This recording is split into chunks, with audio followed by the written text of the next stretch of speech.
Kopi.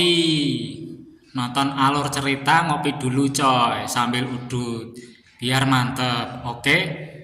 Kalau yang nggak suka ngopi sambil ngerokok, nonton Penguasa Hitam di sini ya ngowoh aja gini ya. Di video kali ini, Penguasa Hitam akan membahas alur cerita Battle Through the Heaven Season 5 episode ke-108.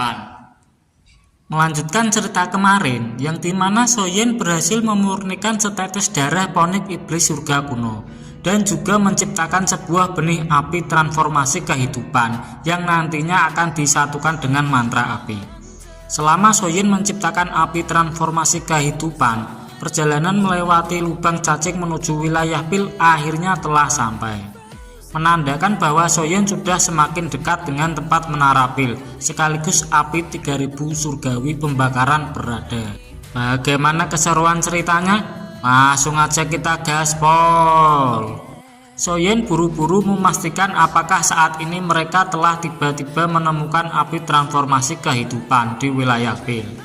Ternyata ujung lubang cacing ini berada di bagian barat daya dari wilayah tengah. Sementara wilayah pil terletak di bagian tengah dataran tengah di wilayah tengah. Kok bulat ya malahan?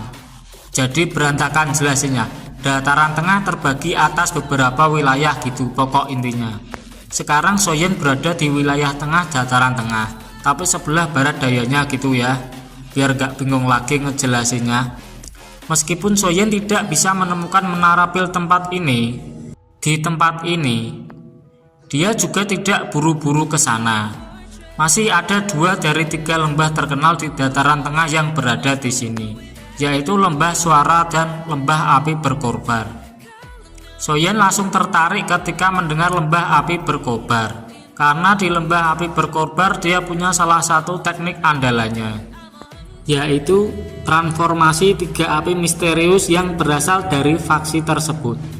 Bahkan kekuatan Lembah Api Berkobar dapat dianggap lebih tinggi daripada pavilion petir angin, karena Lembah Api Berkobar mampu mewarisi salah satu api surgawi, yaitu api 9 naga petir.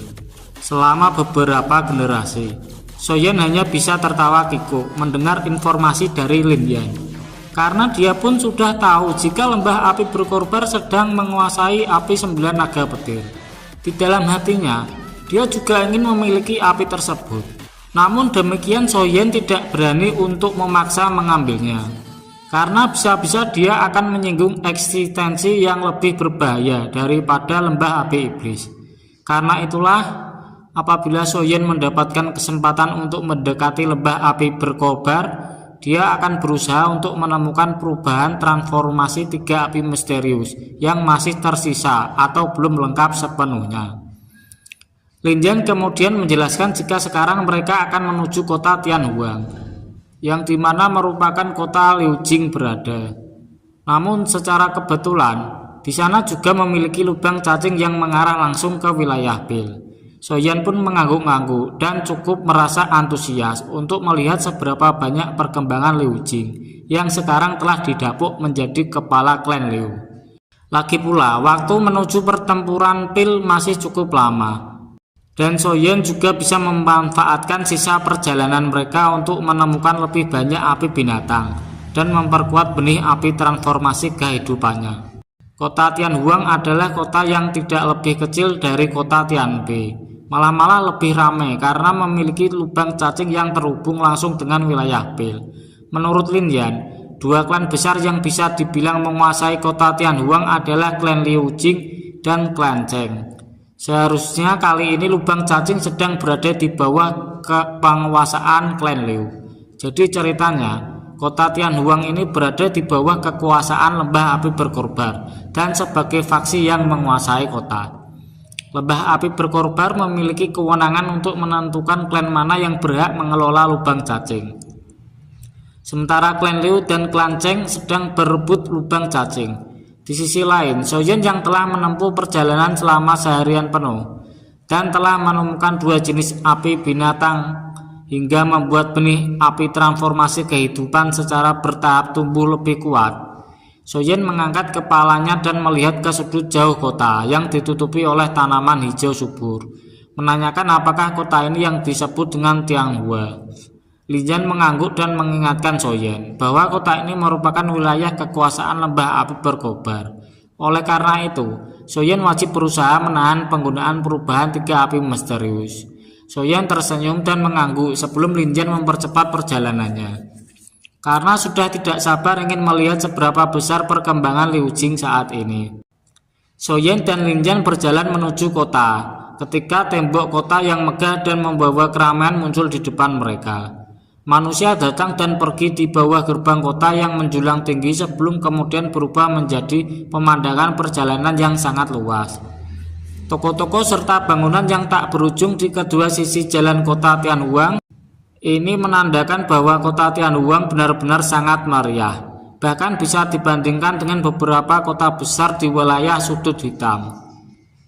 Soyen berada di belakang Lin Jian ketika melewati beberapa jalan yang panjang dan akhirnya tiba di sebuah rumah yang luas.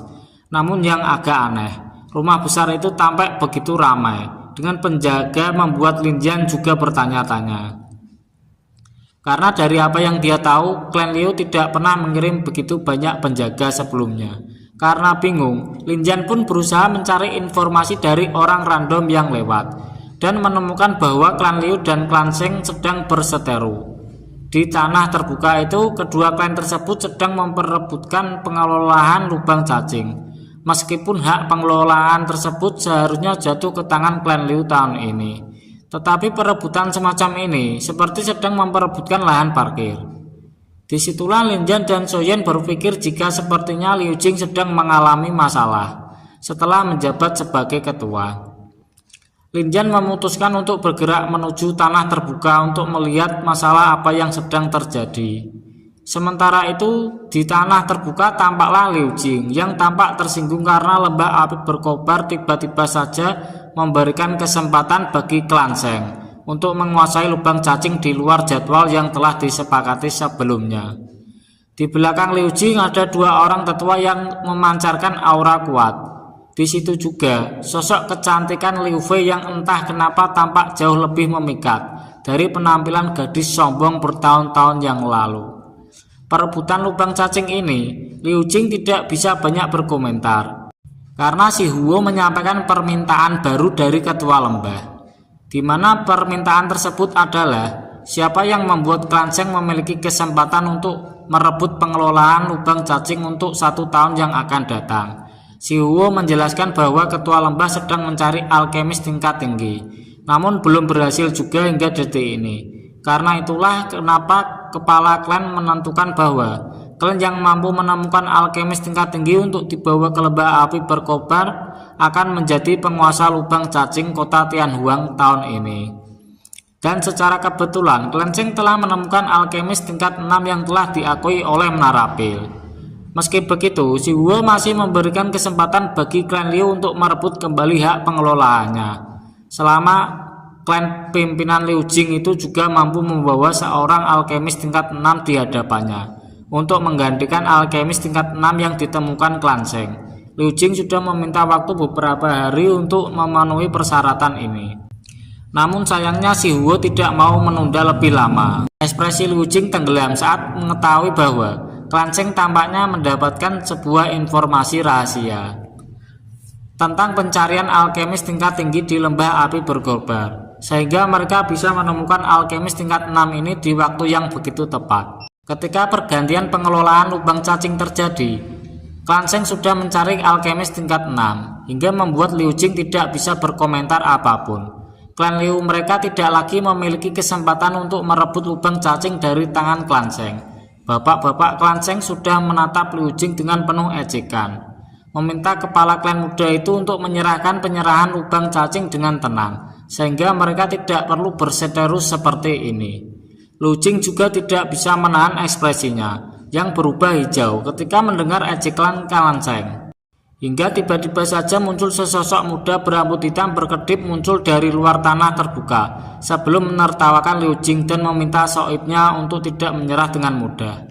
Liu Jing terkejut ketika melihat kemunculan Lin Jian, namun buru-buru melambaikan tangannya dan meminta Lin Jian untuk melupakan masalah ini. karena Lian pun bukanlah alkemis tingkat 6 yang bisa membantunya keluar dari masalah.